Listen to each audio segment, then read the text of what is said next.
مصطفیٰ کریم بیٹھے تھے تو سیدہ عائشہ صدیقہ رضی اللہ تعالیٰ نے عرض کی یا رسول اللہ صلی اللہ علیہ وسلم وہ دیکھیں سیدہ فاطمہ آ گئی ہیں، وہ دیکھیں بی بی صاحبہ بغیر بتائے آ گئیں۔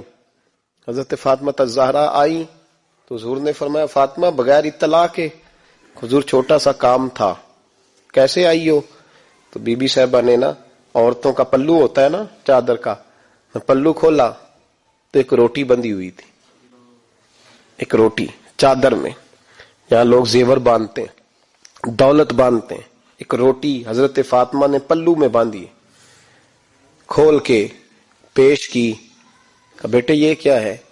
کہا ابا جی کئی دنوں سے گھر میں روٹی نہیں پکی تھی، آج علی کچھ جوں لائے تھے پیسے ہیں، چند روٹیاں بنی ہیں، تو بچوں نے تو کھا لی ہے، تو میرے سامنے بھی ایک روٹی آئی تھی، میں نے لقمہ توڑا ہے تو مجھے خیال آیا پتہ نہیں مصطفیٰ نے کھایا ہے کہ نہیں کھایا، پتہ نہیں حضور نے روٹی کھائی ہے کہ نہیں، میں لے کے حاضر ہو گئی ہوں، مہربانی فرمائیں۔ تو فرمایا بیٹے بیٹھ جا۔ حضرت فاطمہ بھی بیٹھ گئی، سیدہ عائشہ کہتی حضور بھی بیٹھ گئے۔ فرمایا فاطمہ کتنے دنوں سے نہیں کھایا؟ عرض کی حضور 3 دن سے۔ فرمایا بیٹے میں نے 5 دن سے نہیں کھایا، آ جا۔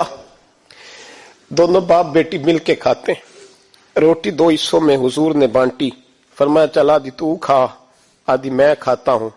حضرت فاطمہ نے لقمہ توڑ کے منہ میں رکھا، رو پڑی، حضور 5 دن سے نہیں کھائی۔ فرمایا بیٹے چپ کر، ہمارا دنیا سے کیا تعلق، ایک پل رہ گیا ہے، بس اللہ پھر جنت کی ساری نعمتیں عطا فرما، رونے والی بات ہی نہیں ہے اس میں، بس ہمارا کیا تعلق، ایک پل ہے، پھر مالک بڑا کچھ عطا کرے گا۔ او بھائی جو کائنات کے مالک و مختار تھے، جو ابرو کا اشارہ کرے تو حضرت جبریل جنت کی نعمتیں لے کے آ جائیں، انہوں نے تو دنیا کی جانب توجہ ہی نہیں کی، ان کا تو خیال ہی نہیں آیا، دنیا ہی دنیا، دولت ہی دولت، ہر آدمی دولت کے ترازو میں تلنے لگا ہے۔